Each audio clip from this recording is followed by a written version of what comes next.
Alright, I got time today, so why not scale every single Sonic villain that actually matters? And when I say actually matters, I mean the actual villains that have actual decent scaling. Obviously, Sonic's fought a shit ton of people in a shit ton time span of around 20-something years. I'm not going through every single villain. Again, I'm just going through every villain that actually matters and that has decent scaling. So let's just get into it. And the first villain on this list that we'd have to start off with is Chaos, or Perfect Chaos. Perfect Chaos was obviously able to hold all 7 Chaos Emeralds, the same 7 Chaos Emeralds that have infinite amounts of power, infinite amounts of energy in each said Chaos Emerald. Since Chaos was able to hold in this set infinite power, Chaos in terms of AP would be around the ranges of Universal to High Uni. First villain in, and he's already High Uni. Next villain on this list would be Dark Eye, and he pretty much just scales the same as Perfect Chaos. He was able to drain all the Chaos Emerald's power.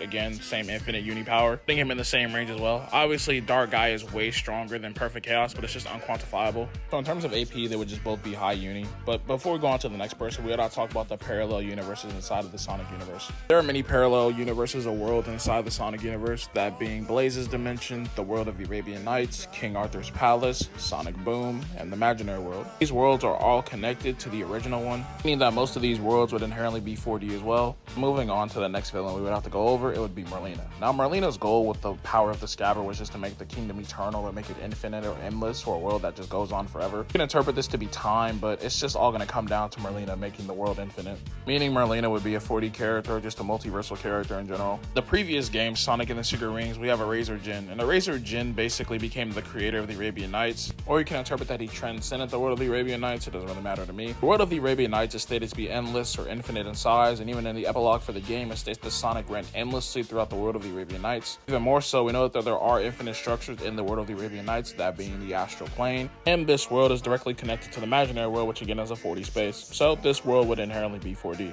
The Razor Jin becoming its creator, meaning that he would transcend that, just makes him a low complex character, or just 5th dimensional in terms of power. In Sonic Rush, we're introduced to Eggman Nega, the parallel universe counterpart to Eggman. They stay with the power of the Chaos Emeralds and Soul Emeralds, that they're going to transcend dimensions, or transcend the dimension that they're already in. Sonic Universe, I already went over, is a 4D space, so them transcending this would inherently mean that they would be 5D, making the Egg Salamander in terms of power 5th dimensional, or just low complex. Now, moving on to characters that actually matter in the story.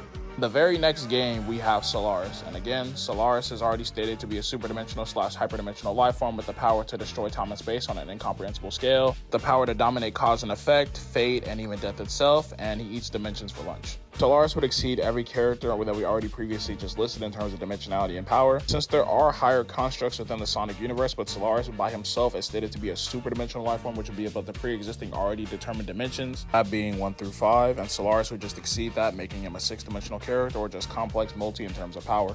Solaris is also omnipresent as well as omnipotent, and you can't really kill this nigga unless you just conceptually erase him throughout every single point in time, which I think is pretty fucking hard to do. We only have 2 characters left, and the next character on this list would be the Time Eater. The Time Eater is basically just a better version of Solaris. He destroyed the entire Sonic multiverse in like one go, meaning the Time Eater had enough power to erase every single character that we've talked about thus far out of existence. Even more so, it's just directly stated that he attacked every place that Sonic had been to, which would mean the other parallel universes outside of the main universe. So the Time Eater should be in the ranges of complex as well as Solaris. I don't really think he's above him in terms of dimensionality, but he should be above him in terms of power. The last villain on this list is Infinite, and Infinite is just stated to be above every previous Sonic villain, meaning that in terms of power and speed, he would just be above every pre-existing villain, putting him in the same range as Solaris and the Time Eater. And for the last villain, the End. The End is currently the strongest Sonic villain, but again, it's unquantifiable. But Sonic did need a new form to defeat this nigga, so he probably should be above him in terms of power as well. Yeah, this is just where I scale the villains. If you scale the villains any lower or higher, I don't fucking care.